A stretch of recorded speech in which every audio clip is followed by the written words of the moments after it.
भारत माता की, छत्रपती शिवाजी महाराज की, धर्मवीर छत्रपती संभाजी महाराज की, जय भवानी, जय भवानी, जय श्रीराम, जय जय श्रीराम।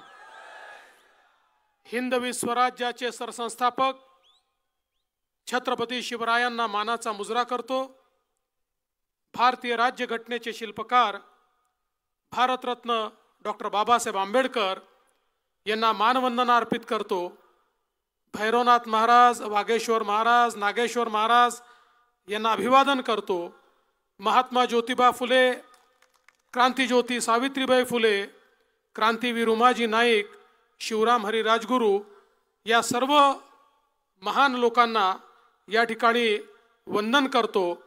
आणि आज ज्यांच्या प्रचाराकरता एवढ्या मोठ्या संख्येनं आपण सगळे लोक उपस्थित आहोत, ते तुमच्या आशीर्वादानं उद्याच्या 13 तारखेला पुन्हा एकदा खासदार म्हणून दिल्लीला जाणार आहेत असे शिवाजीराव दादा आढळराव पाटील, ज्यांनी या मतदारसंघामध्ये प्रचंड मेहनत घेतली, असे आपल्या भोसरीचे कार्यसम्राट आमदार आणि माझे बंधू महेश दादा लांडगे, आमदार अश्विनीताई जगताप, आमदार उमाताई खापरे, आमचे मित्र विलासभाऊ लांडे, मंगलदास बांदल, अजितजी गव्हाणे, बाळासाहेबजी गव्हाणे, कुणालजी वावळकर, गणेशजी कवडे, राहुलजी जाधव, राजेशजी पिल्ले, सदाशिवराव खाडे, बाळासाहेब भागवत, इरफान सय्यद, सुजाताताई पलांडे, शैलजाताई मुळक,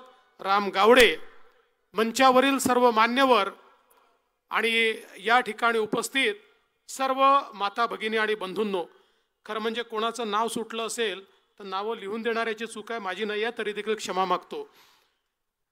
बंधू भगिनींनो, मोसम बदलला आहे। म्हणजे आज पाऊस आला म्हणून म्हणत नाही, बारामतीची निवडणूक झाल्यानंतर पवार साहेबांचं वक्तव्य ऐकलं आणि माझ्या लक्षात आलं मोसम बदलला आहे। काय म्हणाले माननीय पवार साहेब? पवार साहेब म्हणाले 4 तारखेनंतर क्षेत्रीय पार्ट्यांना काँग्रेसमध्ये विलीन करावं लागेल। आता मला सांगा, ज्यांचं दुकान जोरात चालतं ते आपलं दुकान दुसऱ्याच्या दुकानात देतात का? ज्यांचं दुकान चालत नाही तेच दुसऱ्याला आपल्या दुकानातला माल सुपूर्द करतात। त्यामुळे बारामतीच्या निवडणुकीनंतर पवार साहेबांना लक्षात आलं, आता हवा अजितदादांच्या बाजूनी व्हायला लागली आहे आणि म्हणून त्यांनी सांगितलं की आता छोटे पक्ष हे सगळे या ठिकाणी विलीन होणार आहेत।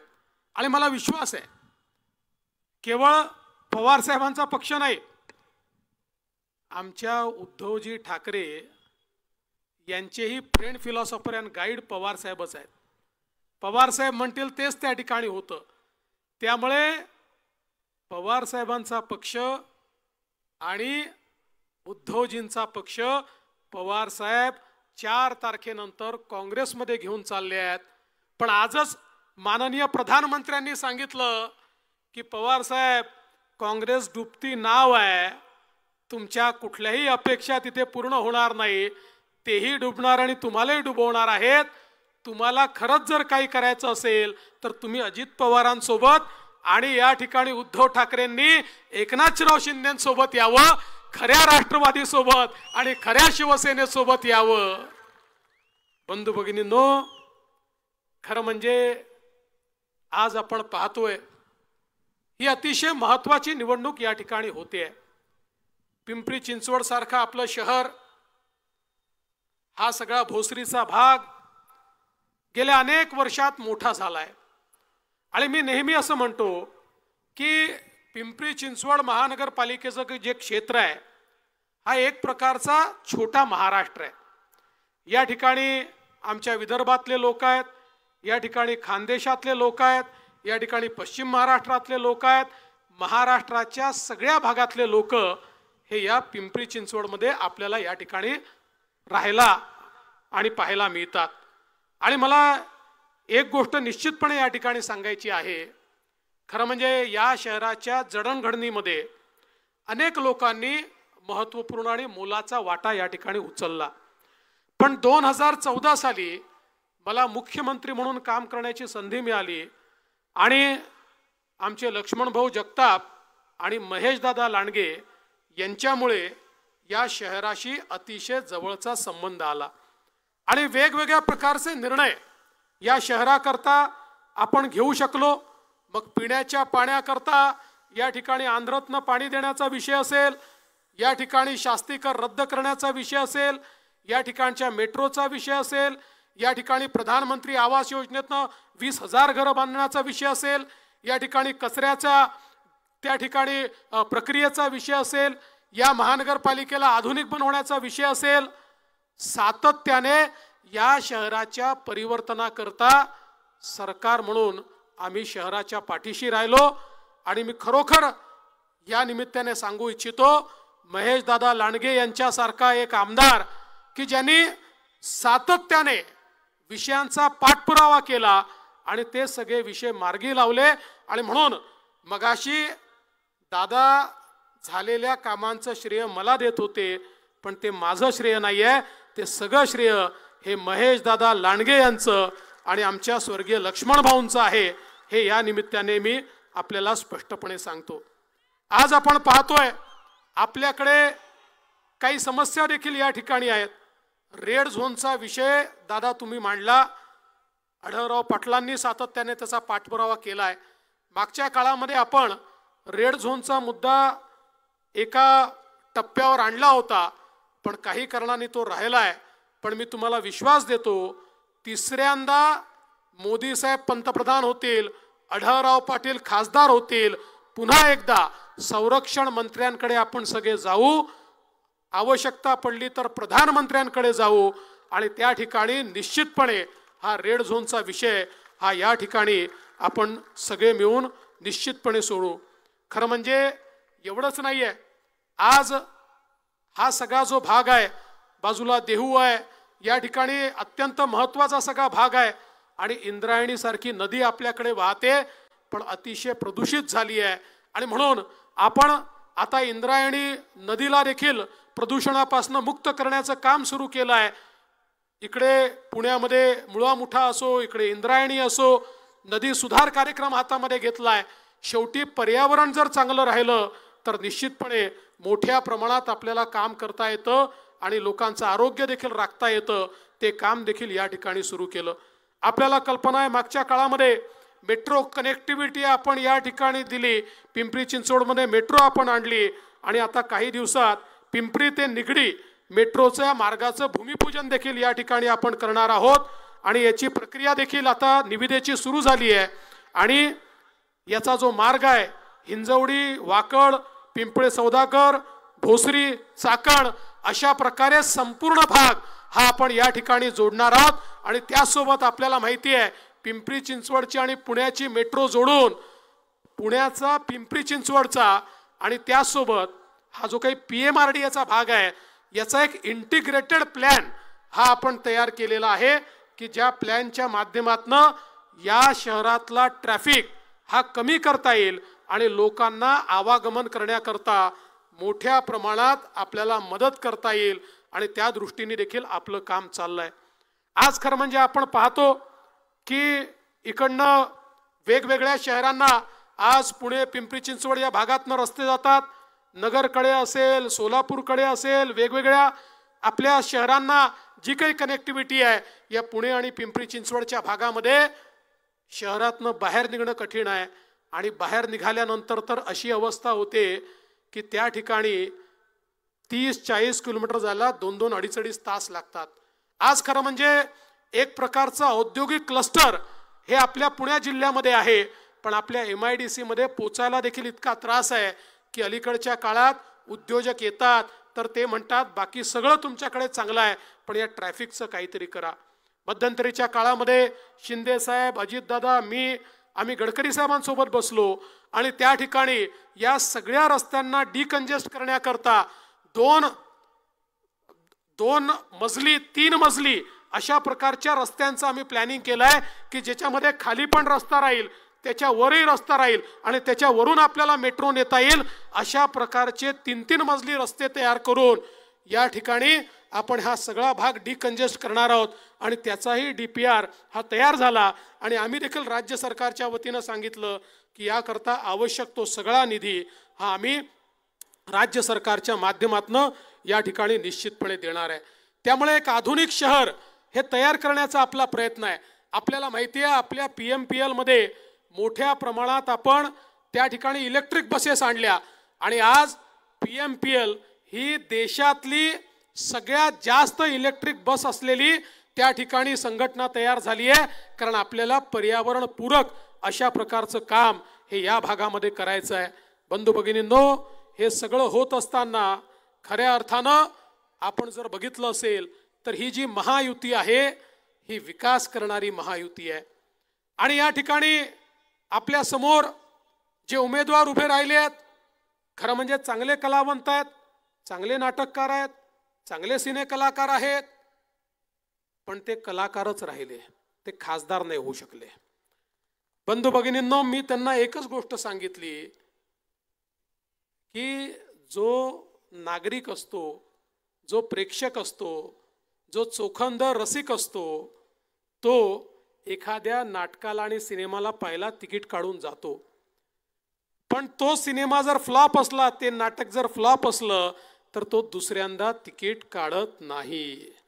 आता यांचं असंच झालंय, 5 वर्षापूर्वी यांचं तिकीट आपण घेतलं, आता आपल्या लक्षात आलं सिनेमा फ्लॉप आहे, नाटक फ्लॉप आहे, या ठिकाणी आता पुन्हा यांना संधी आपल्याला देता येणार नाही। आणि शेवटी मला कधी कधी आश्चर्य वाटतं, निवडणुका आल्या की ते घोषणा करतात 5 वर्षाकरता मला आता माझं जे काही मी कलाकार म्हणून काम करतो त्यातनं निवृत्ती घ्यायची आहे, आणि निवडणुका झाल्या की ते केवळ नाटकच करतात, त्यानंतर जनतेला ते विसरून जातात, जनतेला त्या ठिकाणी कुठलाही दिलासा ते देत नाही।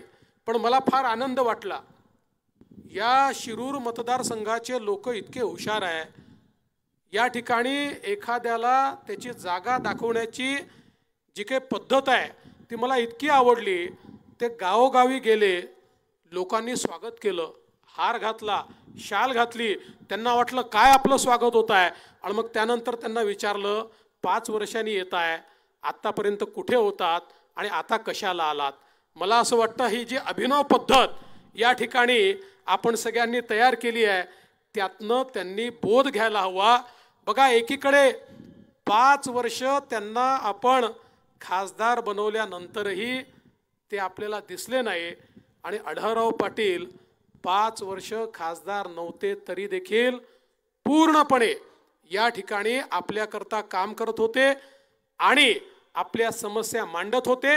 आणि एवढंच नाही तर पुन्हा एकदा शिंदे साहेबांच्या नेतृत्वात आपलं सरकार आल्यानंतर मोठ्या प्रमाणात विकासाचा निधी देखील या संपूर्ण मतदारसंघामध्ये आढळराव पाटलांनी आणला।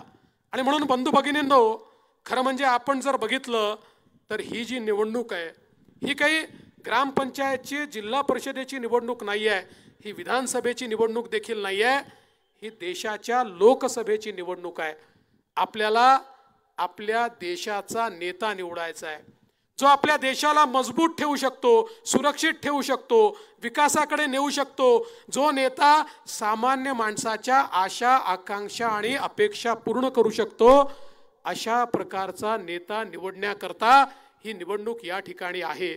आणि आज आपण पाहतोय महाभारताच्या लढाईसारखे 2 गट झाले आहे, एकीकडे पांडव आहेत, एकीकडे कौरव आहेत, आणि वेगवेगळ्या सेना कोणी पांडवांसोबत आहे, कोणी कौरवांसोबत आहे। एकीकडे आपल्याला कल्पना आहे आपले विश्व गौरव असलेले विकास पुरुष माननीय नरेंद्र मोदीजी यांच्या नेतृत्वामध्ये आपली एनडीएची सेना आहे, ज्याच्यामध्ये एकनाथरावजी शिंदे यांच्या नेतृत्वातली शिवसेना आहे, ज्याच्यामध्ये अजितदादा पवार यांच्या नेतृत्वातली राष्ट्रवादी काँग्रेस आहे, ज्याच्यामध्ये मनसे आहे, ज्याच्यामध्ये रिपाई आहे, ज्याच्यामध्ये पिरिप आहे, ज्याच्यामध्ये रासपा आहे, ज्याच्यामध्ये जनसुराज्य आहे, ज्याच्यामध्ये रयत क्रांती आहे। वेगवेगळ्या पक्षाची मोठ बांधून आपली महायुती या ठिकाणी तयार झाली आहे। आणि दुसरीकडे कोण आहे? दुसरीकडे राहुल गांधी आहेत आणि राहुल गांधींच्या नेतृत्वात 24 पक्ष एकत्रित आले आहेत। पण 24 पक्ष जरी एकत्रित आले तरी ते नेता नाही ठरवू शकत आहेत। ते म्हणतात राहुल गांधी नेता असतील पण पंतप्रधान पदाचे उमेदवार आम्ही यांना समजत नाही। त्यांची अवस्था अशी आहे, आमच्याकडे ठरलाय उद्याला मोदीजी निवडून येणार, आपली महायुती निवडून येणार आणि देशाचे प्रधानमंत्री मोदीजी होणार, कोणाच्या मनात शंका नाही आहे। पण त्यांची अवस्था काय आहे? त्यांना विचारलं की तुमचा पंतप्रधान पदाचा उमेदवार कोण आहे ते सांगूच शकत नाही, त्यांच्याकडे उमेदवारच नाही। मग त्यांना विचारलं सांगा कोण आहे, तर ते सकाळी 9 वाजता एक भोंगा येतो ना टीव्हीवर, तो भोंगा म्हणाला आमच्याकडे खूप उमेदवार आहे, आम्ही 5 वर्षात 5 पंतप्रधान बनवू। मी म्हटलं फारच चांगलं आहे। मग माझ्या मनात आलं की यांना 5 वर्षात 5 पंतप्रधान बनवायचे असतील तर पहिला कसा निवडतील? मग माझ्या लक्षात आलं आपण लहानपणी संगीत खुर्ची खेळायचो तशी एक खुर्चीमध्ये ठेवतील, हे सगळे नेते त्याच्या भोवती रिंगण घालतील आणि मग संगीत बंद झाल्याबरोबर जो पहिला खुर्चीवर बसला तो पहिला पंतप्रधान, पुढच्या वर्षी जो दुसरा बसला तो दुसरा पंतप्रधान। अशा प्रकारे 5 वर्षात 5 पंतप्रधान हे बनवतील। अरे यांना सांगा ही फॅक्टरी नाही आहे, तुमचा उद्योग नाही आहे, तुमचं घर नाही आहे, तुमचा घराणा नाही आहे, तुमचा परिवार नाही आहे, या देशाची निवडणूक आहे, या देशाचा नेता निवडायचा आहे। 140 कोटी लोकांना जो न्याय देऊ शकेल असा नेता निवडायचा आहे। बंधू भगिनींनो, यांच्याकडे नेताही नाही, यांच्याकडे नीतीही नाही, यांच्याकडे नियतही नाही आहे आणि म्हणून या देशामध्ये मोदीजींना पर्याय देखील नाही आहे। अरे मोदीजींच्या नेतृत्वामध्ये आपली महायुती एक मजबूत ट्रेन सारखी आहे, ज्या ट्रेनचं इंजिन हे स्वतः मोदीजी आहेत। वेगवेगळ्या पक्षांचे डबे या ट्रेनला लागले आहेत आणि आपल्या विकासाच्या गाडीमध्ये दीन दलित गोर गरीब आदिवासी शेतकरी शेतमजूर महिला अल्पसंख्याक भटके विमुक्त ओबीसी सगळ्यांना बसण्याची जागा आहे। सगळ्यांना बसवून सबका साथ सबका विकास म्हणत आपली विकासाची ट्रेन पुढे जाते। पण तिकडे अवस्था काय आहे? तिकडे डब्बे नाहीच आहे, सगळे इंजिनच आहे। प्रत्येक जण म्हणतो मी इंजिन आहे, राहुल गांधी म्हणतो मी इंजिन आहे, पवार साहेब म्हणतात मी इंजिन आहे, उद्धव ठाकरे म्हणतात मी इंजिन आहे, मुलायम सिंगाचा पोरगा म्हणतो मी इंजिन आहे, लालूचा येत नाही, जोडी नाही येत। माझंच भाषण मलाच त्या ठिकाणी लालूंचा पोरगा म्हणतो मी इंजिन आहे, ममता बॅनर्जी म्हणते मी इंजिन आहे आणि त्या ठिकाणी स्टॅलिन म्हणतो मी इंजिन आहे। पण माझा सवाल आहे सगळेच जर इंजिन आहेत तर इंजिन मध्ये बसायला जागा किती लोकांना असते? ड्रायव्हर शिवाय कोणी इंजिन मध्ये बसू शकत नाही। तसं मनसेचं इंजिन नाही, मनसेचं आपल्या सोबत आहे, पण यांच्या इंजिन मध्ये कोणाला बसायला जागा नाही आहे। राहुल गांधींच्या इंजिन मध्ये फक्त सोनियाजी आणि प्रियंकाजी बसू शकतात। उद्धव ठाकरेजींच्या इंजिन मध्ये फक्त आदित्य ठाकरेंना जागा आहे आणि माननीय पवार साहेबांच्या इंजिन मध्ये फक्त सुप्रिया ताईंकरता जागा आहे, तुमच्या करता जागा नाही आहे। पण ज्या क्षणी आढळराव पाटलांच्या घड्याळाचं बटन तुम्ही दाबाल त्या क्षणी शिरूर मतदारसंघाची बोगी तुम्हाला सगळ्यांना घेऊन मोदीजींच्या इंजिनला लागेल आणि मग या मतदारसंघाला विकासापासून कोणीच वंचित ठेवू शकणार नाही। बंधू भगिनींनो, ज्या प्रकारे बैलगाडा वेगानं धावतो तशाच वेगानं आपल्याला विकासाकडे धावायचं आहे। आणि खऱ्या अर्थानं बैलगाडा शर्यतीच्या संदर्भात या ठिकाणी सांगितलं, खरं आहे महेश दादा असतील किंवा शिवाजीराव आढळराव असतील, यांनी जी मेहनत केली आहे ती माझ्या डोळ्यांनी पाहिली आहे। अरे महेश दादा तर बैलगाडी घेऊन थेट विधान भवनामध्ये आले आणि त्या ठिकाणी कायदा करून घेतला। त्यामुळे बंधू भगिनींनो, या निमित्ताने मी तुम्हाला एवढंच सांगतो, आज आपण बघा गेल्या 10 वर्षामध्ये मोदीजींनी या देशामध्ये चमत्कार केला। जगातले अर्थशास्त्री विचारतायत हे कसं शक्य झालं। 10 वर्षामध्ये 25 कोटी लोक गरिबी रेषेच्या वर आले। 10 वर्षामध्ये 20 कोटी लोकांना स्वतःचं राहायचं पक्क घर मिळालं, जे झोपडीत राहत होते। 10 वर्षामध्ये 50 कोटी लोकांच्या घरी गॅस आला। 10 वर्षामध्ये 55 कोटी लोकांच्या घरी शौचालय तयार झालं। 10 वर्षामध्ये 60 कोटी लोक ज्यांच्या घरी स्वातंत्र्याच्या 70 वर्षानंतर आया बहिणींना हंडा घेऊन त्या ठिकाणी विहिरीवर, नळावर, नदीवर जावं लागायचं, त्या 60 कोटी लोकांच्या घरी पिण्याच्या पाण्याचा नळ आला आणि नळाचं पाणी मिळालं। आणि 80 कोटी लोक अशी आहेत 2020 सालापासून मोदीजी त्यांच्या 2 वेळच्या जेवणाची चिंता करतात आणि त्यांना मोफत रेशन देतात आणि पुढचे 5 वर्ष हे मोफत रेशन मोदीजी त्यांना देणार आहेत। जवळजवळ 64-65 कोटी आमचे तरुण असे आहेत की ज्यांना 10 लाखापर्यंतचं मुद्राचं लोन मोदीजींनी दिलं। पूर्वीच्या काळामध्ये कोणी बँकेत गेलं तर मॅनेजर विचारायचा, तुमच्याकडे तारण ठेवायला जमीन आहे का, तुमच्याकडे त्या ठिकाणी एखादा सरकारी बाबू तुमचा नातेवाईक आहे का, त्याची गॅरंटी असेल तरच तुम्हाला लोन मिळेल। मोदीजींनी सांगितलं या सगळ्यांची गॅरंटी मी घेतो आणि 64-65 कोटी लोकांना 10 लाखापर्यंतचं लोन बिना तारण आणि बिना गॅरंटरचं मिळालं। आणि आता 20 लाखापर्यंतचं लोन हे मोदीजी विना तारण आणि विना गॅरंटरचं घेणार आहेत। आणि बंधू भगिनींनो, यामध्ये 60% महिलांना लोन मिळालेलं आहे। या देशामध्ये महिलांना आपल्या पायावर उभे करणारे मोदीजी आहेत। देशात 80 लाख बचत गट मोदीजींनी तयार केली, 8 लाख कोटी रुपये त्याला दिले, त्यातनं 10 कोटी महिलांना रोजगार देऊन आपल्या पायावर उभं केलं।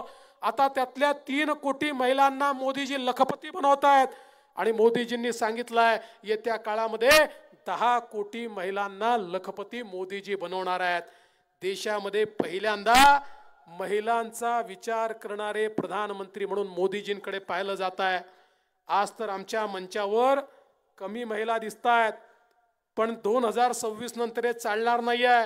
50% मंच महिलांना रिकामा करून द्यायचा आहे, कारण 2026 नंतर विधानसभेत 33% महिला आणि लोकसभेतही 33% खासदार महिला जाणार आहेत। कारण मोदीजी सांगतात की जोपर्यंत महिलांना देशाच्या मुख्य धारेमध्ये आम्ही आणणार नाही, आमचा देश विकसित होऊ शकत नाही। आज आपण पाहू शकतो समाजातल्या प्रत्येक घटकाला मोदीजींनी मदत केली। वयोश्री सारखी योजना आहे, ज्यातनं आमच्या वयस्कर लोकांना कानातलं यंत्र असेल, कवळी असेल, काडी असेल, कमोड असेल, सगळ्या गोष्टी त्या ठिकाणी दिल्या। 70 वर्षाच्या वरच्या सगळ्या लोकांना सगळ्या प्रकारचे उपचार त्या ठिकाणी मोफत। 55 कोटी लोकांना 5 लाखापर्यंतचे उपचार मोफत। दिव्यांगांना देखील त्या ठिकाणी अशा प्रकारचे कृत्रिम पाय जे केवळ फ्रान्स आणि जर्मनीत तयार व्हायचे ते आपल्या देशात तयार केले। कालपर्यंत जे चालू शकत नव्हते आज मोटरसायकलची किक मारतात आणि मोटरसायकल चालवतात।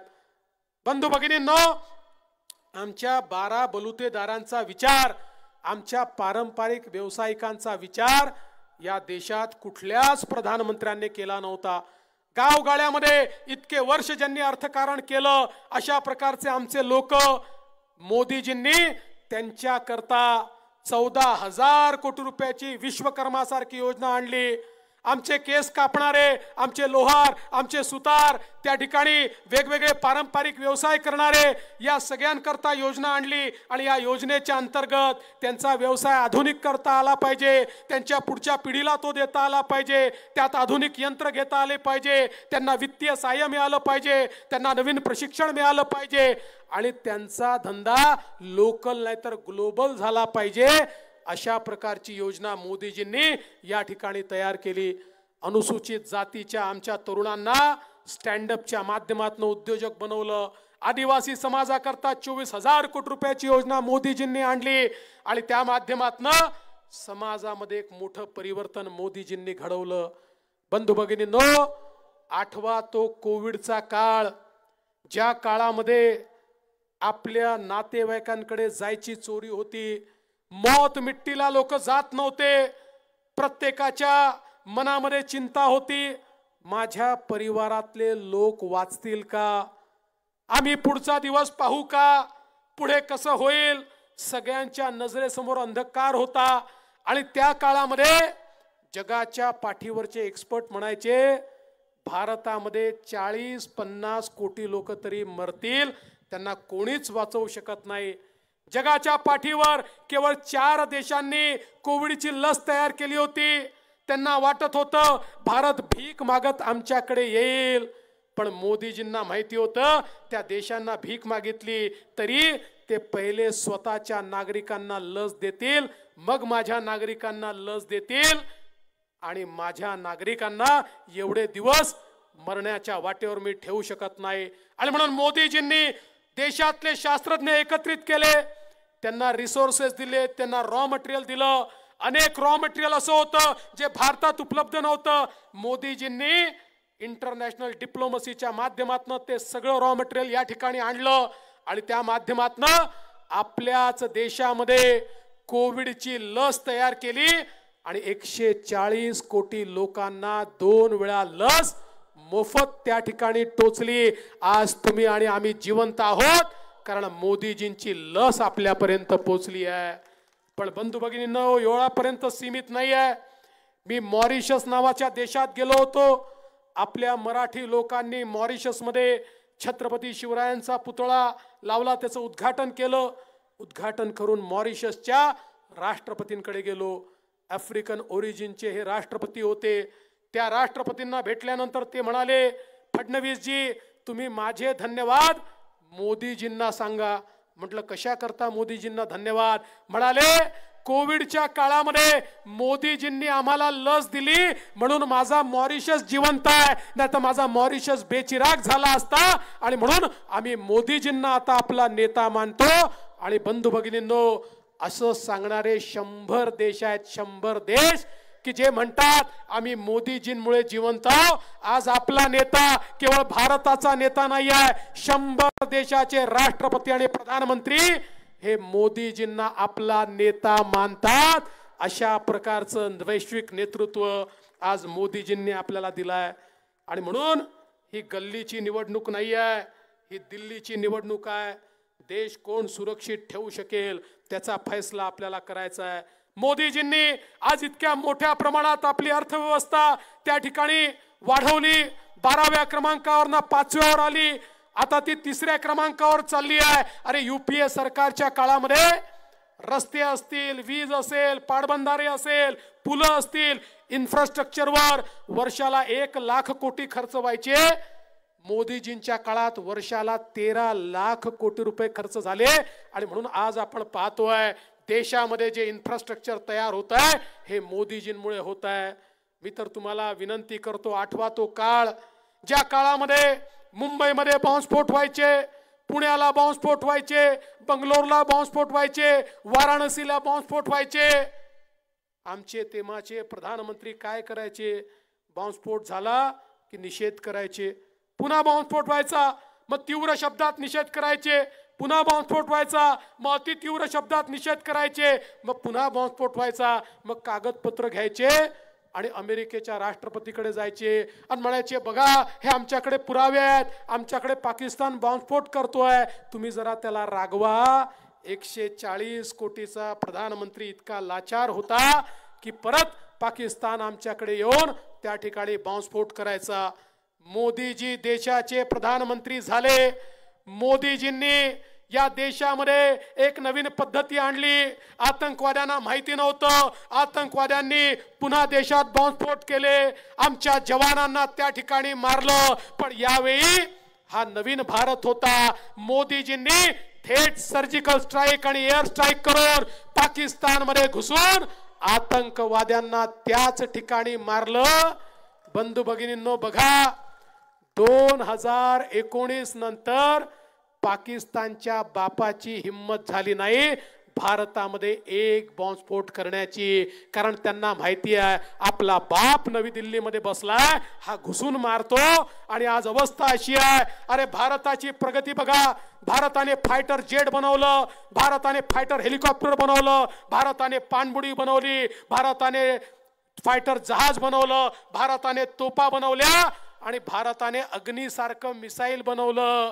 बंधू भगिनींनो, असं मिसाईल भारताकडे आहे की जे या ठिकाणून सोडलं 7000 किलोमीटर दूर कुठेही शत्रूचं ठाणं असेल त्या ठिकाणी घुसून शत्रूला नेस्त नाबूद करू शकतं। अशा प्रकारचं अग्नी मिसाईल हे भारताने आज तयार केलेलं आहे। आणि म्हणून आता आपल्याकडे वाकडी नजर करून पाकिस्तानही पाहू शकत नाही आणि चीनही पाहू शकत नाही। अरे चंद्रावर यान उतरवणारा भारत आहे, आदित्य एल1च्या माध्यमातून सूर्यालाही गवसणी घालणारा भारत आहे। हा नवीन भारत आहे, ज्या भारतामध्ये एकीकडे गरिबीच्या विरोधात लढाई चालली आहे, तर दुसरीकडे समृद्धीकडे वाटचाल चाललेली आहे।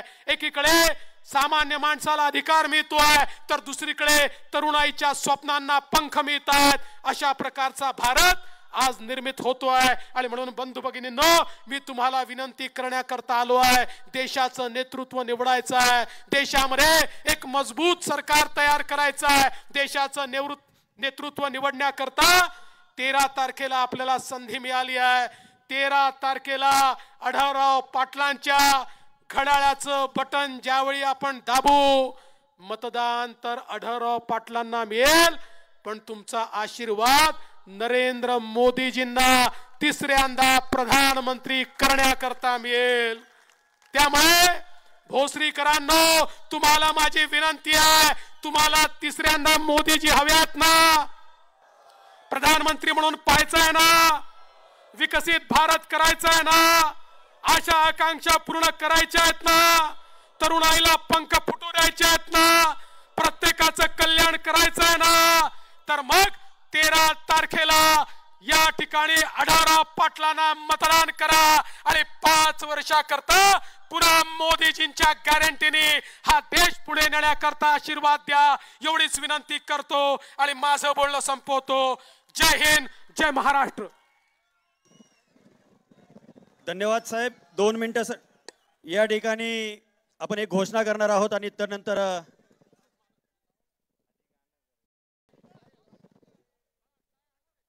बैल कधी एकटा येत नाही, जोडीनं येतो आणि सोबत नांगर घेऊन येतो। धन्यवाद।